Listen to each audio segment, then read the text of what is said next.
That's a good thing. That's a bad thing, that's a bad thing. All of this is a bad thing. Yeah, if you watched the previous video, I put an intercooler in the back of my van last night, filled it with degreaser, put a couple of rubber gloves over the ends of it. Oh, that'll be tremendous, that. It's obviously the intercooler was over there, slid forward, went around the corner, went down here, and all the greasy stuff has gone everywhere. Anyway, it's 10 to 9. I'm just after washing out the intercooler and loading up for today. Got a lot to do, look at all that. It's not just servicing, there's a couple of repairs to do and sort of time consuming repairs as well. Got a DL350, DL420 to go to. So let's go. Yeah, 350's over there, I'm going to go and grab it. Instead just have a drive around and find somewhere dry where you get sort of happy to work. This is the best spot I've found. Everywhere's damp and soggy, but there's no puddles up here. Problem is I'm going to have wind, but it's better as where it is up there. Lots of water up there. Right, go and get it. I've levelled this bit out, taken the top slap off because it looked quite hard when I was driving around, but it's proper sloppy here. So I'll just turn the van around and pull it along here. This isn't too bad here. It's as good as we're going to get on a day like today, and amber weather warning, hey. Apparently. As long as it's just for wind, we'll be okay. You can see all the slop over there that I scraped off. Ugh. I hate sand quarries. I am that sort of person when they go to the beach. I don't like the sand between my toes. It's just gritty and horrible, it gets everywhere.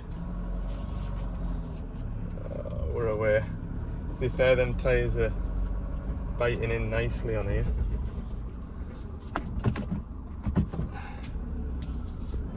He says, yeah, we're away.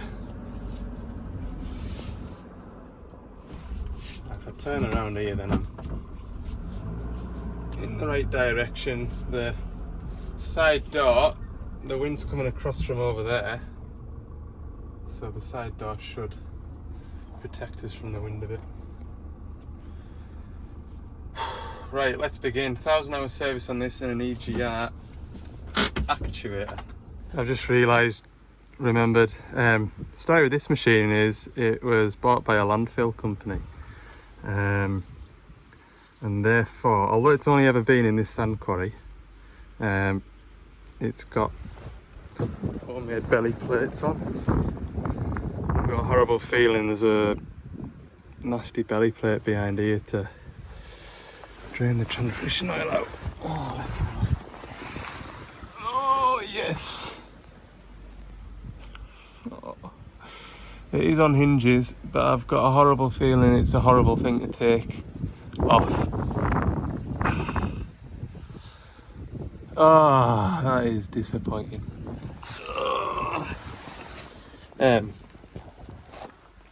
Yeah, so the shovels that go to landfill get belly plated right through because they get stuck right up in the prop shaft.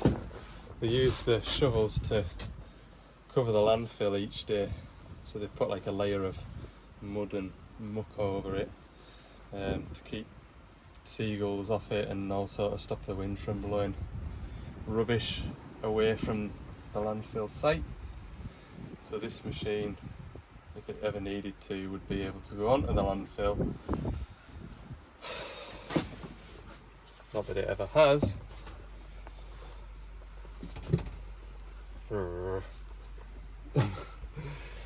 Okay, Mr. Doom and Gloom. Wasn't that bad to take that cover off. Probably because it hasn't been on a landfill site and it hasn't got bent and twisted. It came down nicely, which is good. Engine oil's out. Lock that off before I forget.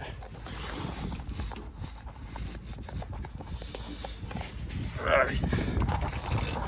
So let's get this engine serviced.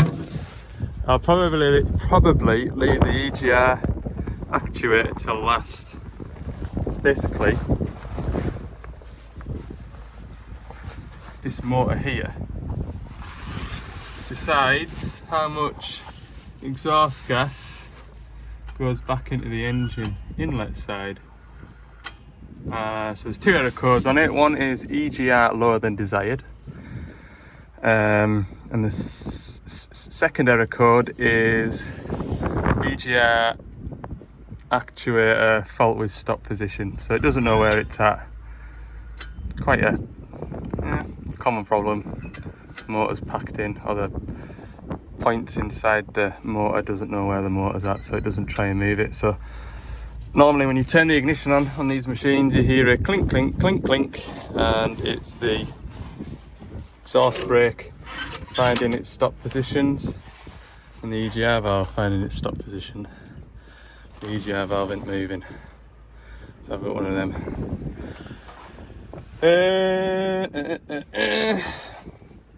Yeah, well, I might as well mention it. Why do we need an exhaust brake? We don't use the exhaust brake to slow the machine down, we use the exhaust brake to raise the temperature in all of this lot here. So if you restrict the exhaust flow out of the engine, that makes everything really hot, and that's what gets this all nice and hot.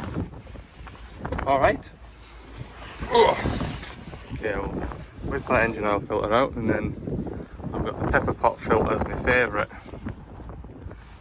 Oh, we've got a good bleeder. It's a good bleeder, this isn't.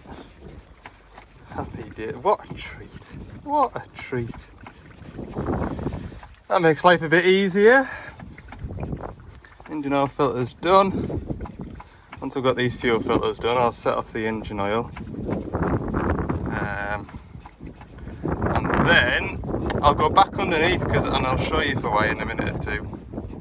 Okay, so my transmission oil is all emptied out, but while I'm under here, instead of taking that plate off there to remove the brake pilot filter, I am going to get that brake pilot filter there from the back, and then it's the same story on the other side. Over there is the transmission filter, and that saves me reaching in through the centre pivot and getting all covered in grease. That's the plan anyway. We'll see. So, to be honest with you, that is pretty much bang on 20 litres that's come out of that. I have been keeping an eye on it, unlike the last time I took transmission oil out of a shovel. I've also brought my grease gun down with me because look, I couldn't have stopped the machine in a better spot. Both grease nipples are pointing right out towards me. That is some luck or skill. Right, I'll migrate all my gear over to here and try and get this pilot. This is a clarty job, this. So we've got a bit of an oil leak to have a scurry around for as well. Look, there's my transmission filter there. Now, I might have mentioned a while ago that I had some Nipex side cutters that I was rather fond of. I found them in a machine, a brand new machine, so I can only presume somebody on the production line was missing a set of Nipex side cuts. Found some more. Look, I think they might be mine, you know. Oh yeah, they are mine, 100%. I'll be alright after a little rinse out. What a bonus. Can't beat it, like. Finding something that you've lost. I knew they'd turn up somewhere. Likely not in there, but I knew they'd turn up. Now we've got a new filter on. Yeah, I remember what that oil leak is now. It's leaking between the hydraulic pump and the transmission. Customer knows about it, but we don't need to remind him, okay? It's not got any worse than the last time I looked at it, alright? Oh dear. I've done one of them before. wouldn't recommend it. Alright, I'll grease this drive shaft and then we'll fold this cover back up out the way. Okay, service is complete. All the filters that need changed, oils, engine oil's in, transmission's just finished filling. We'll check that once I've had the engine running. I'm not going to run the engine though because I don't want it roasting hot. Scania actuator electric DL350. I'm going to put this on it. Ooh, expensive. Definitely is. But first, what I'm going to do, because it's did I say quarter to 12? I meant quarter to 12, I was right.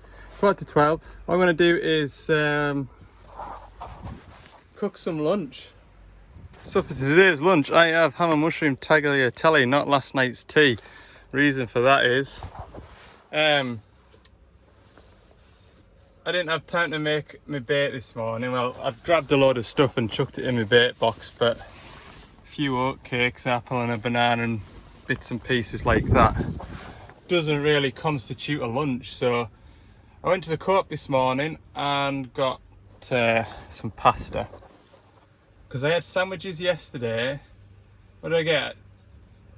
A sandwich, a wrap, a bit of cake and a bottle of juice in the meal deal, and it was like, what was it, like £7? And I thought, right, tomorrow, when I don't have time to make bait, it's half that, half because we're not doing a big shop before we go on holiday. There's no point filling the fridge up before going away, is there? So yeah. £3.50. Can't go wrong at that, can you? Nice warm meal. So while I'm putting the actuator on, we'll run the van and get a bit of pasta cooking. There's the motor, actuator, whatever you want to call it. Got a bit way up, and I thought there was coolant lines going to this, but there isn't. It's obviously, I'll show you on this side. I think it's the same actuator, isn't it, as the exhaust brake. Look, you look at the exhaust brake actuator and this actuator. That is identical, isn't it? So it's obviously the same actuator that does that. Why wouldn't it be? And of course the exhaust brake actuator is going to get hot, hence why it's got coolant lines going to it. Now I thought I was going to have coolant lines to remove as well, hence why I left it till the engine was cold. But that doesn't change anything, does it? 3 10mm bolts, 13mm spanner, and then we'll swap the arm onto here and reinstall. The only thing is getting that Deutsch plug undone. I can feel it, and it's right in the back of the engine.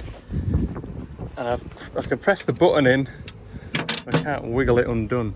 And it goes through a couple of P-clips, I think, which is bloody annoying. I thought this was my better access point, but maybe not. Yeah, I need the nut off the back of that arm. I'm going to take that nut off there, and there's 1, 2, 3 10mm bolts to remove. So we'll do that just now. I've got it off. I need your help to show me what is that. What do I do with this? That's holding my wire. Is it like a not on a bolt thing? Oh, it is. Sort of. Yeah. That's it's a good idea, but cable tie would have been sufficient, I would have said. Feels like it might be another 10mm. I hope it is. It would make sense. Scania do things that do make sense, so everything else on the engine that does that kind of job is 10mm. Surely this one is. Well, I feel is this going to be one of those things that are dead easy to take off, but trying to get the bloody thing back on is going to be a nightmare. It's got loads of paint on it. think. I think I'm doing it. Whatever it is, it's loose enough not to need to ratchet it. Put that. Put my ratchet down before I lose it. And now it's gone to the tight thread, so I need it again. It's some operation, this. Amazing, isn't it, what you can do by feel.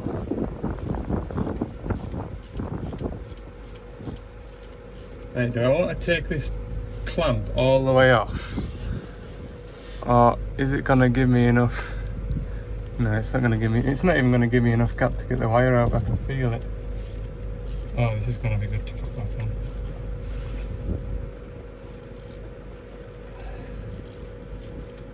A cable tie would have been enough. Scania. Cheers to that. That is going to be super fun to put back on, I think. Now I'll get two hands now and try and jiggle this plug free. I've got one actuator. So there's that. 15. Whiz that off, fit it onto my new one.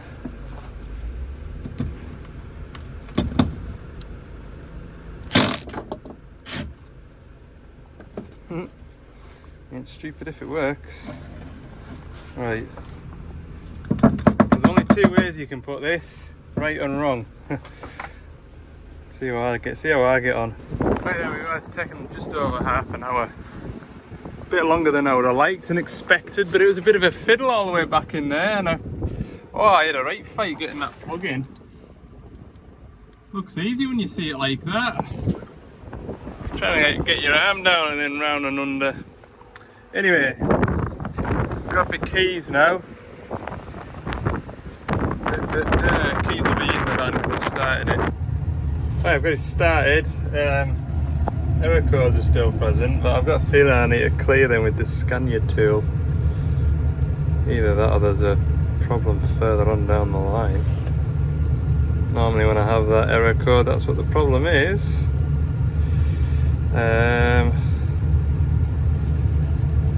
Any road. Right, I'll get me.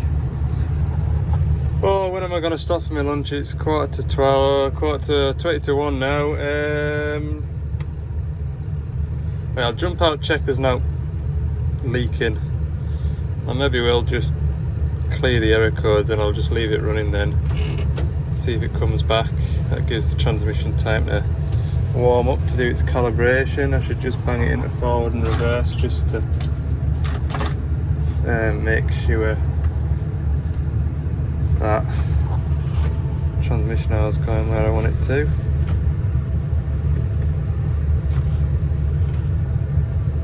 Transmission oil everywhere. And then park brake on. We'll go and check the transmission oil level, see if it needs more, check there's no leaks. Oh man, I don't think you could write it, could you? So, as you can see, I've stopped for my lunch, but only just. Turn that noise off. Right, so I fitted that new EGR actuator, and we saw there that we still had an engine management light on the dash. So I cleared that with the Scania tool, and it popped straight back. And it was EGR valve CAN communication fault. So that's strange. So anyway, I went through the troubleshooting. I checked my CAN resistance. That was 60 ohms. Perfect. Turned the ice. Oh, by the way, I unplugged my laptop just in case, because I've learned that from you lot in the comments. If I'm doing any resistance checks, pull out your laptop. So I had 60 ohms on my CAN network. So I turned the isolator back on, turned the ignition on. I had 2.7 CAN high, 2.2, 2.3 CAN low. I had 24 volts going into it, and I had a good earth. I thought, surely not, surely my surely there can't be a fault with the wiring. So to verify that, you know the exhaust brake actuator, you know that's the same actuator as the EGR actuator. I plugged the actuator into the exhaust brake and I've got a CAN fault now on my exhaust brake actuator. Ha! Couldn't write it, could you?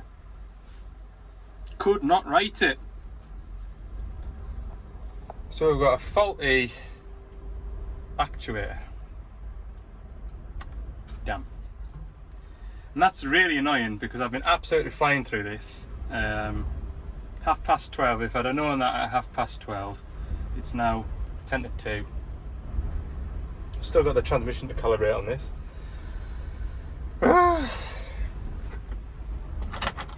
Anyway, at least it won't be a surprise for the next man to turn up. I'll put that on the Castle Douglas list of jobs to do if they come out this way. Yeah, there we go. That is, oh, I've got a reply.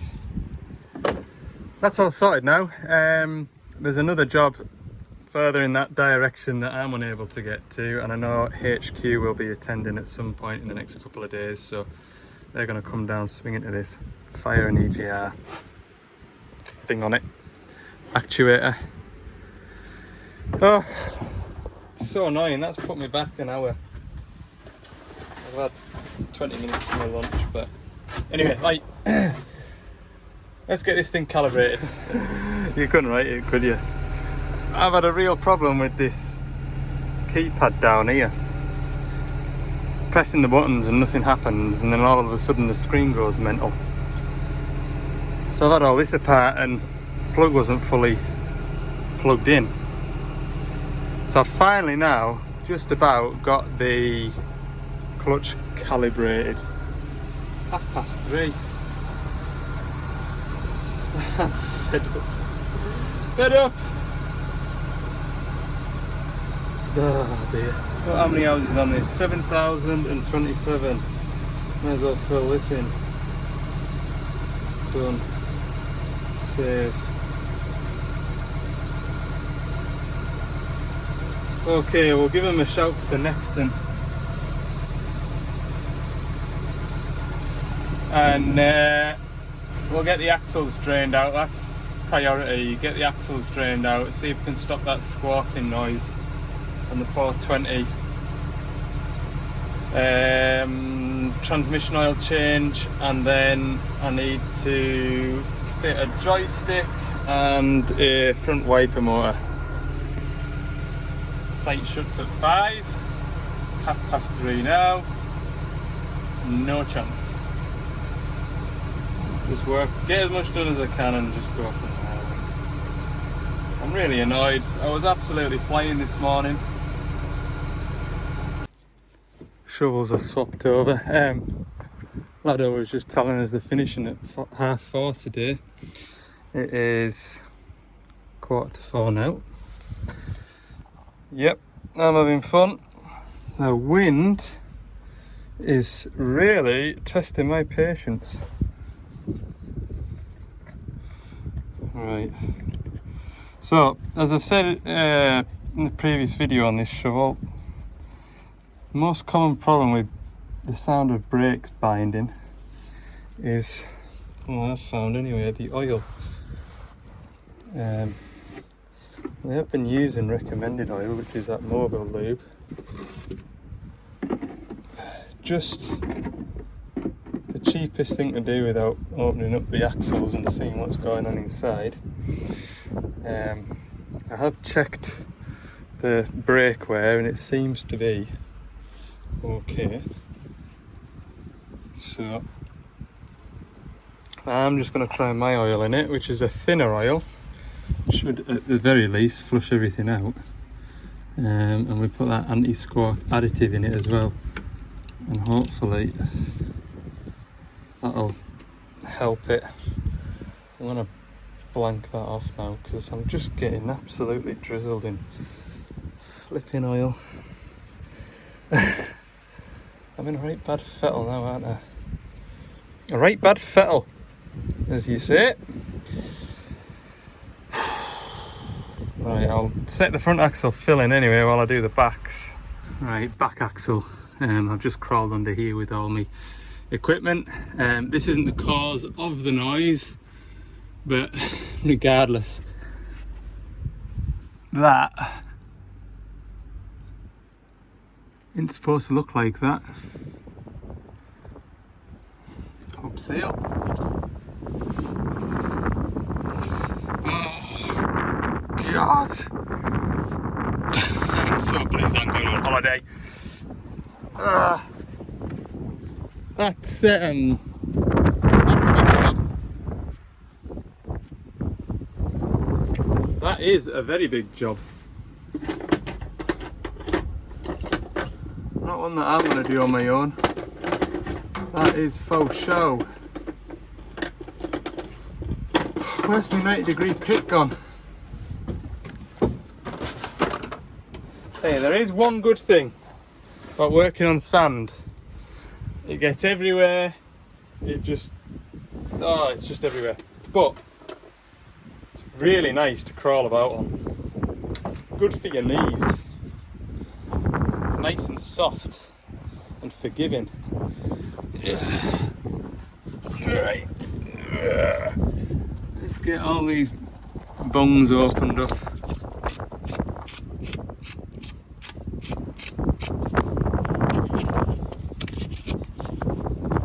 Oh, I'm not doing a good job today of this, am I? Comment down below, worst video yet. I know, I'm grumpy. The content's not been great. I know what you think about servicing, and I try not to make a video just servicing. The whole idea of today was get the services out the way and then do the repairs on this machine, do the repairs on the other machine. A lot above. Right, get this oil out. Got a current oil on this back end. So when he said, oh, we've changed the axle oil, it's not made a difference. Just a different axle, the axle is. I need to get that. There's brakes in here as well, you know. I don't know. Anyway, I'm really fed up with this wind. I can tell you that much for now. I should really be able to just leave this to drain and go to the front and start filling it, but it'll be scaled all over the place. Transmission's handy to drain. From here,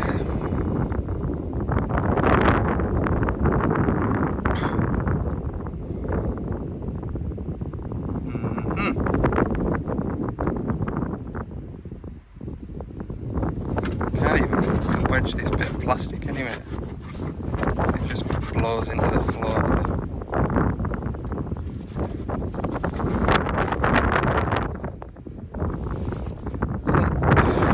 Oh look, it's gonna end up in that bucket. Right, I'm getting out of here because I haven't got a lid to go on my hub oil removal bucket. Oh. Dee dee dee dee dee.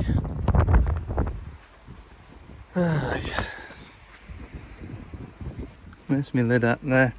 It's easier, I find anyway, to repair and look after machines when I look after them myself. You know what has and hasn't been done.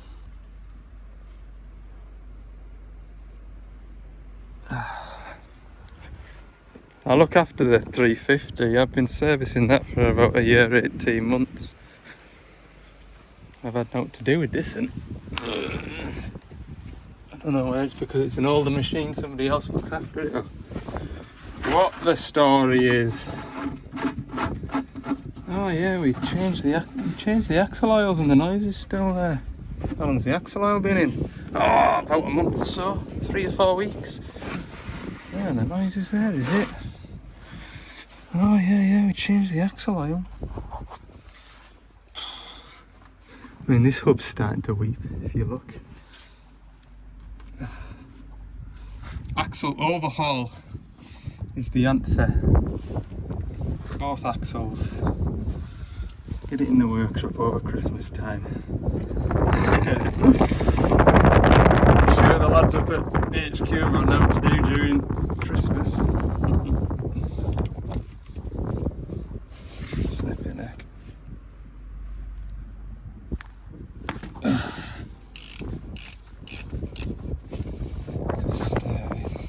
Sand just gets everywhere.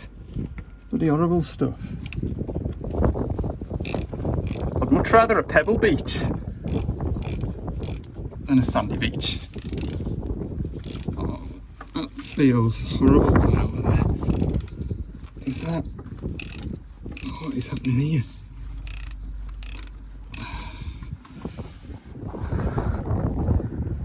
It just... It feels like it's been cross-threaded on the way in. I've got the oil out of both axles now. I'm going to refill it and I'll show you. The wind made a lovely job of that. The state of it. It's managed to blow it back up into the axle. So now that axle oil leak looks even worse. Yeah, I'm just thinking best job for this is to put it in a workshop, pull both the axles out, and while you're redoing the hub seal on that, you're going to do the other side, and while you're in there you might as well do the brakes. Well, if I'm doing brakes, I've done that axle, I might as well do that axle. Oh yeah, just a 5-minute job that. Don't you worry about it. Please try to call me. Alright. Need to let my boss, not my boss, need to let the man know that I'm on my way for tomorrow, Saturday tomorrow, so I've got more shovel fun to go and enjoy. Right, I'll reply to this and I'll start filling axles up. Yeah, there we go. All oil's back in the axle. That's all I've done to go now. Yeah, I don't know. I'll probably, none of the rest of the jobs in this machine are essential, so I'll probably catch back up with this when I get back from the holidays. But yeah, I don't like it when folk save up a load of jobs for you to come and do. I just rather they just got a fault with this 350 EGR engine warning light on this 350. Come and have a look. Right, it wants an EGR actuator. Sort that out and service it on the same day. That's fine. But this has got front wiper to do, joystick to do. Transmission occasionally comes up telling me that the well, it's more when it's cold, that the transmission filters are blocked. So we want to put some fresh oil in that.